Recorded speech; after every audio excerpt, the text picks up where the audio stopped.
అందరికీ నమస్కారం. ఈరోజు మన పాడ్కాస్ట్లో ప్రపంచ చరిత్రనే మార్చిన ఒక అద్భుతమైన నాగరికత గురించి మాట్లాడబోతున్నాం. అదే సింధూలోయ నాగరికత. ఇంగ్లీష్లో దీన్ని ఇండస్ వ్యాలీ సివిలైజేషన్ లేదా హరప్పా నాగరికత అని పిలుస్తారు. వేల ఏళ్ల క్రితమే పట్టణ నిర్మాణం, డ్రైనేజ్ వ్యవస్థ, వాణిజ్య నెట్వర్క్లతో ప్రపంచాన్ని ఆశ్చర్యపరిచిన ఈ నాగరికత ఎలా వెలుగులోకి వచ్చింది, ఎలా ఎదిగింది, ఎందుకు క్షీణించింది, ఇంకా తాజాగా వచ్చిన పరిశోధనలు ఏమంటున్నాయి, ఇవన్నీ ఈరోజు తెలుసుకుందాం. ముందుగా దీని ఆవిష్కరణ గురించి చెప్పండి. ఇది ఎలా బయటపడింది? 1920లలో బ్రిటీష్ పురావస్తు శాస్త్రవేత్తలు భారత ఉపఖండంలో తవ్వకాలు ప్రారంభించారు. అప్పుడే మొదటగా పాకిస్తాన్లోని హరప్పా, తర్వాత మొహెంజోదారో ప్రాంతాల్లో భారీ నగర అవశేషాలు బయటపడ్డాయి.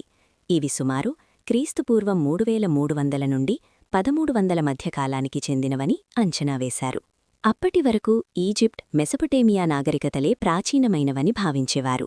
కాని హరప్పా తవ్వకాలు ఆ అభిప్రాయాన్ని మార్చేశాయి.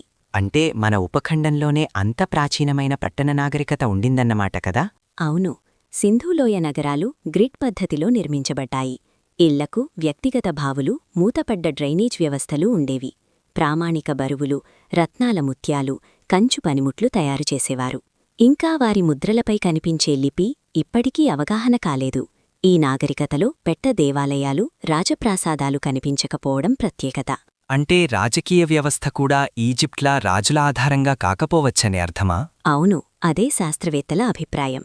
ఇప్పటివరకు పాఠ్యపుస్తకాల్లో మాన్సూన్ వర్షాలు తగ్గిపోవడంతో ఈ నాగరికత క్షీణించిందని చెబుతారు. అది నిజమేనా? ఇదే పెద్ద ట్విస్ట్.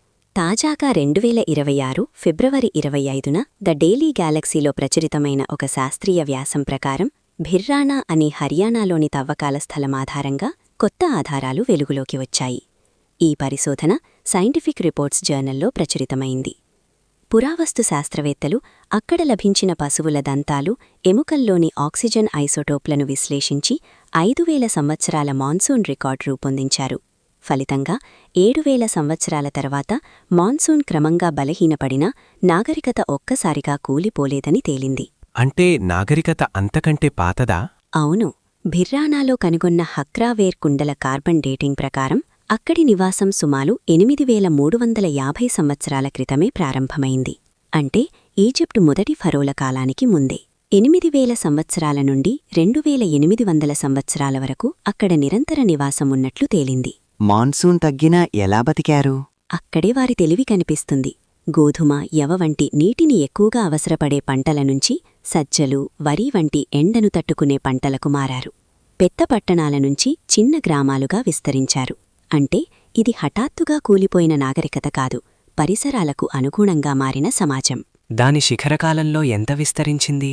అరేబియా సముద్రం నుండి గంగా నది దాకా విస్తరించి సుమారు 5 లక్షల మందికి పైగా జనాభా ఉండేదని అంచనా. వాణిజ్యం మెసొపొటేమియా ప్రాంతాలతో కూడా ఉండేది. భిర్రానా తవ్వకాలలో దొరికిన పశువుల దంతాలు, ఎముకలు, మట్టి పాత్రలపై ఆప్టికలీ స్టిమ్యులేటెడ్ లూమినెసెన్స్ పరీక్షలు చేశారు. 42 సెంటీమీటర్ల లోతులోని కుండకు 4800 సంవత్సరాల వయస్సు, 143 సెంటీమీటర్ల లోతులోని కుండకు 5900 సంవత్సరాల వయస్సు తేలింది. అంటే స్థల నిర్మాణక్రమం సరిగానే ఉందని నిర్ధారించారు. అంటే చివరికి మనం చెప్పాల్సిందేమికి? సింధూలోయ నాగరికత హఠాత్తుగా అంతరించిపోలేదు. వాతావరణ మార్పులకు అనుగుణంగా వ్యవసాయ విధానాలు మార్చుకుని పట్టణ జీవనశైలిని గ్రామీణ జీవనంగా మార్చుకుంది. ఇది క్షీణత కాదు, అనుకూలత. ఇదే ఈ నాగరికత గొప్పతనం. వేల ఏళ్ల క్రితం మన పూర్వీకులు వాతావరణ మార్పులకు ఎలా స్పందించారో చూస్తే నేటి ప్రపంచానికి కూడా అది గొప్ప పాఠమే కదా? అవును. చరిత్ర మనకు చెప్పేది మార్పును అర్థం చేసుకున్నవారే నిలుస్తారు. ఇదే సింధూలోయ నాగరికత రహస్యాలు. ఆవిష్కరణ నుంచి నేటి తాజా శాస్త్రీయ ఆధారాల వరకు. మరిన్ని చారిత్రక విశ్లేషణల కోసం మాతోనే ఉండండి.